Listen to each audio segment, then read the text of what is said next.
Hello everyone. Today, let's continue following the events of episode 5.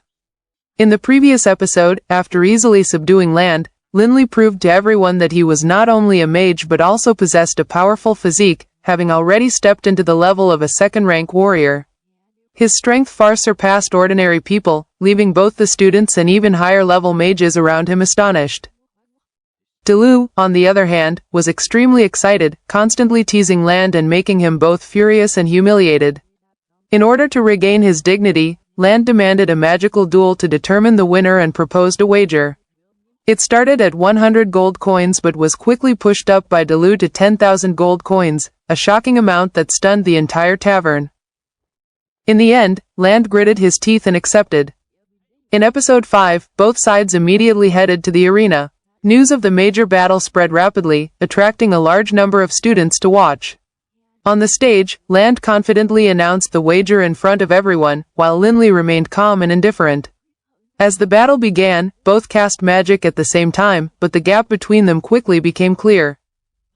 Linley used wind element magic to create multiple wind blades, attacking swiftly and precisely while skillfully dodging Land's fireballs. He then followed up with earth element magic, shaking the ground and causing Land to lose his balance before launching continuous earth-based attacks that struck his opponent directly. In just a short time, Land was completely overwhelmed, knocked off the arena, and coughing up blood, suffering a crushing defeat. Meanwhile, Linley maintained perfect control of his power, avoiding any fatal damage.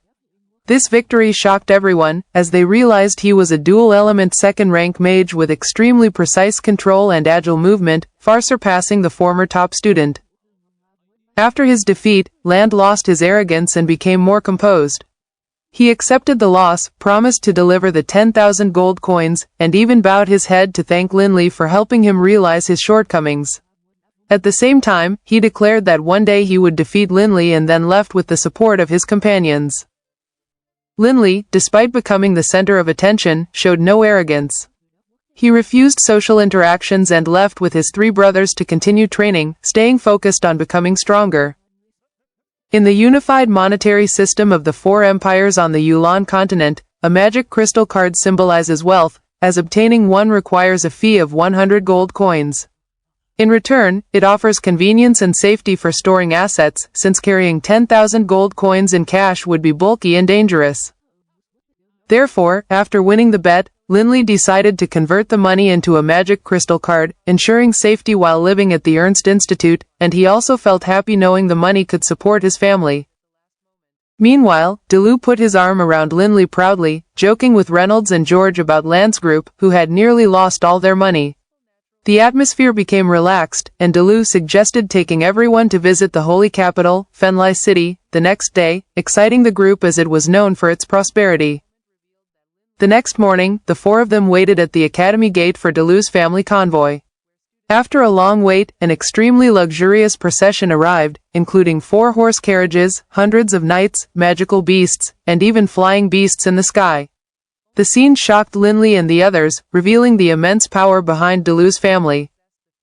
Even Doring Coward noticed powerful experts among them, including Cass and a 7th-rank violet-eyed Thunder Eagle. After meeting Delu's second uncle and being arranged transportation and guards, the group quickly set off. In just half an hour, they arrived at Fenlai city. Under the protection of the knights, they entered the holy capital, where Delu introduced various areas, from the luxurious eastern district full of entertainment to the western district rich in artistic culture. Initially, Reynolds wanted to visit entertainment areas, but Linley chose to go to the Pru Guild Hall to broaden his knowledge of sculpture.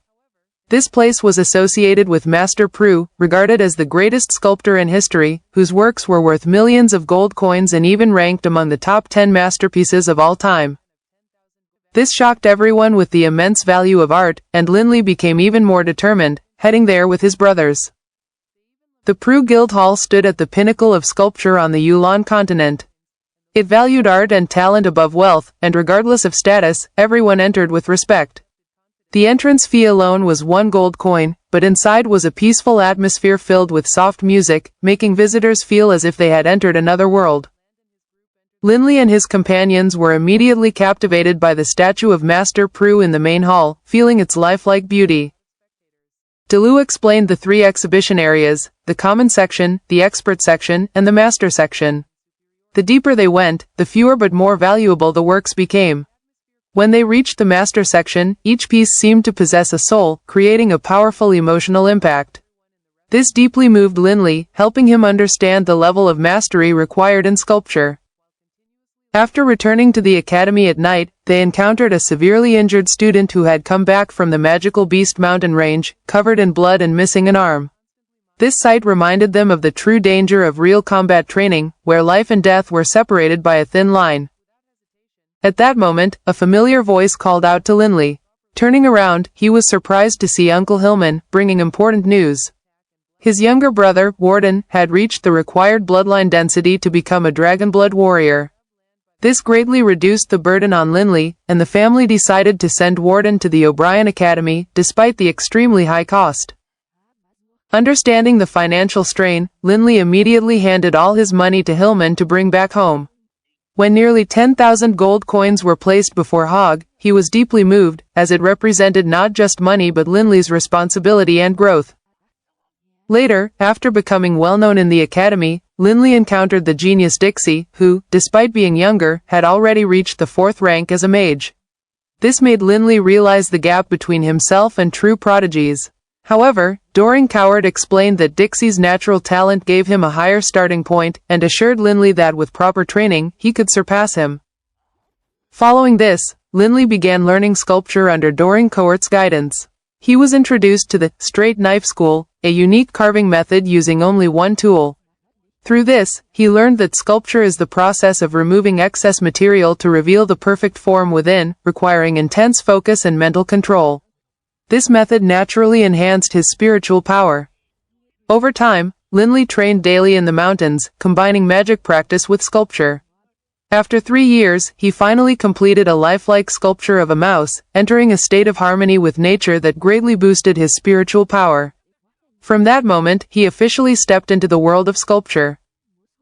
With this method, his magical progress accelerated dramatically. By age 14 and a half, he reached the 5th rank, far exceeding normal expectations. At 15, he stood alongside Dixie as one of the 2 greatest geniuses of the Ernst Institute. Despite the praise, Linley remained calm, knowing his achievements came from relentless effort and Doring Coward's guidance. He continued training every day, preparing for future trials in the magical Beast Mountain range, while Bebe eagerly awaited the chance to prove himself. Finally, after reviewing Linley's recent works, Doring Coward officially acknowledged that his sculpting skills had reached the level of entering the hall, meaning his works were now worthy of existing in the world. They could even be sold, helping him earn gold coins and establish the reputation of the straight knife school.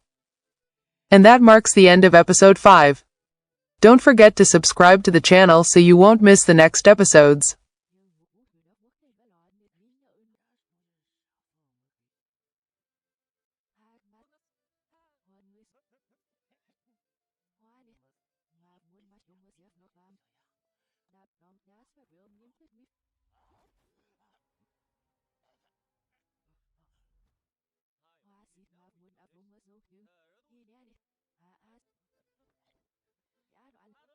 Killing intent erupted from Linley, so intense that it nearly caused him to lose control due to the influence of his bloodline. However, he managed to suppress it at the last moment, both wind and earth elements at the same time, allowing his magical power and physical body to steadily grow stronger. The peaceful natural surroundings contrasted sharply with the fiery battles. Instead of killing Land, he coldly threw him down, completely humiliating him and forcing him to retreat. This moment revealed that Linley's true strength was far beyond what anyone had imagined happening within the academy, where students unleashed brilliant and flashy magic to compete. Although Linley occasionally went to observe some higher-level matches, he showed little interest. Only then did the people present realize that Linley was not just a mage, but also possessed the physical strength of a level 2 warrior, capable of lifting a person weighing nearly as Doring Coward had taught him, battles without true life and death pressure could never provide real combat experience. Now, in episode 4, after the tournament ended, Linley ate 100 kilograms with ease. This shocked not only the students but even some high-level mages in the restaurant. Humiliated and furious, Land demanded fight using his three brothers gathered at a restaurant to celebrate and relax. During their conversation, the topic quickly turned to Land, the first place winner of the first grade. However, instead of magic, encouraged by the crowd and fueled by his own pride, he challenged Linley to a duel. Under the excitement of the moment, both sides agreed to a massive team fan of 10,000 of admiration. Yale and Reynolds expressed dissatisfaction, believing Land to be arrogant and overrated. They even lamented that Linley had not participated, because if he had, the gold coins, and the loser would have to avoid the winner in the future. Despite the huge risk, Land accepted confidently, believing in his own strength. The two moved to the arena. The outcome might have been entirely different. At that exact moment, Land and his group entered the restaurant and overheard the discussion. Feeling insulted, they immediately began provoking attracting a large crowd of spectators. When the battle began, both sides cast their magic, but Linley quickly demonstrated overwhelming superiority. He moved with agility in Linley's group. The atmosphere quickly became tense as both sides exchanged sharp words. The conflict drew the attention of everyone in the restaurant, and Land, enjoying the spotlight, effortlessly dodging incoming fireballs, while continuously launching wind blades and using earth magic to control the battlefield. Land quickly lost his rhythm and was unable to become even more arrogant, constantly mocking and belittling Linley and his friends. Finally, Linley lost his patience. Without hesitation, he made his move. In an instant to stabilize himself to properly chant spells. In the end, he was struck by a massive stone attack and blasted out of the arena, severely injured. Instant, with terrifying speed, he grabbed Land by the throat and lifted him into the air. Land had no time to react and was immediately thrown into panic.